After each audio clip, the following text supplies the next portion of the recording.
talk by Dr. ASHISH BACCHAV, and the discussion for this topic will Dr. Ratish Chandra Paul. Can you close that door, please? Not you, yeah. Don't you come, don't waste time. You come. Not you. Good afternoon, everybody. Who's judging it? Respected judges and panelists.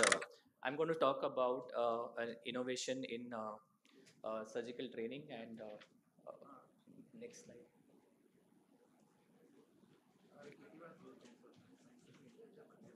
Yeah. So I'm a consultant on simulation development for this company. Uh, the innovation is about surgical training. This is the only system which we have developed which has haptic feedback. By haptic feedback, I mean it gives the sense of real life surgical training. The tissue responds almost 95% in a similar way as compared to a real life surgical training. It is instructor led. Each report of each surgical attempt that you do, whether you do 100 or 200 in a day, gets reported. And we encourage you to practice until you can't get it anymore wrong. A bigger game changer in surgical training, and we aim to have confident surgeons, better skills, and excellent outcomes. This is the platform which I'm talking about. For this, we have worked extensively on making the surgical simulation for phacoemulsification, and I'm very proud to have it launched at this conference.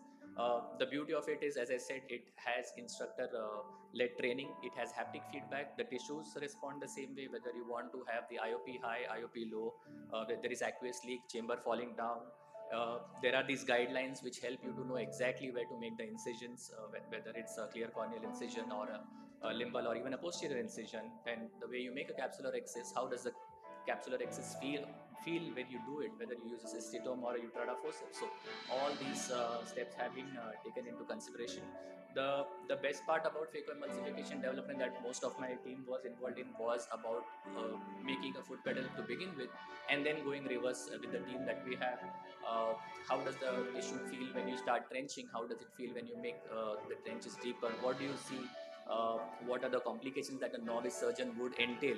So it tells the real-time position of your haptics. If you see, there are training tools which tells you where your position is, where your hand pieces are. So all these come into picture and make this attempt a very normal for a novice surgeon. It's not just for the novice surgeons. It's also we encourage people who want to enhance their surgical skills to come back and train. So for the first prototype for this conference, we have the divide and conquer technique. We are adding iteratively, step by step, the stop and chop and the direct chop techniques as well. So all the things that a surgeon would involve in a phaco, especially a peristaltic pump, have been incorporated. So you have the same settings. You can play around with the settings. You can add occlusion. We have sounds. They are not playing in this video, but all the occlusion sound or the phacoemulsification sound, everything has been simulated. So right from making the incisions to cortex aspiration to injecting an implantable foldable intraocular lens is simulated on this platform. So this is in itself is a complete training package, especially post-COVID era where the opportunities for surgical training have gone down. This comes in between that. So before you move on to live surgical mentor training, this training helps you do better. We have done this on SICS platform. There are validity studies that have proven that it is the way to go.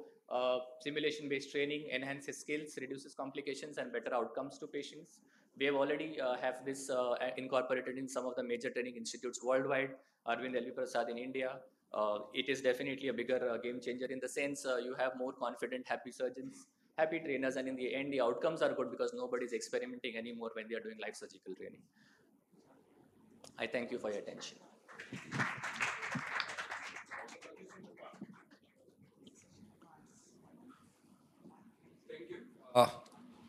It's good presentation and good innovations. Tell me two parts. How do you control it remotely? Means once the trainee is in one place in the training. Yeah.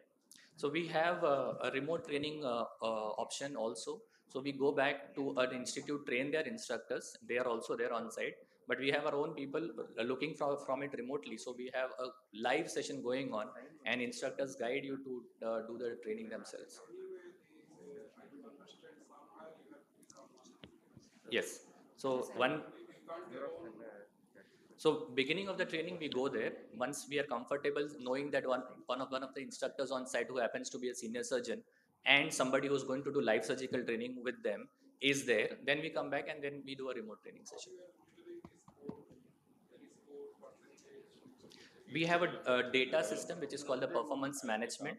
So each performance management will load minute details like length of the incision, whether there was an endothelial touch, iris touch, did you inadvertently make anterior capsular touch. All these things get recorded. They are weighted. There is a performance metric which labels the attempt as satisfactory or unsatisfactory. So based on a 75% or 80% score of being satisfactory, we say, okay, you've done well, you can move to the next step. Dr. Uday Mohan. How are you connected with this, your company and you innovated? I am the tech Yeah, guy. I'm actually a cornea consultant. I finished fellowship from Arvind, but I'm involved with them for the past 7 years.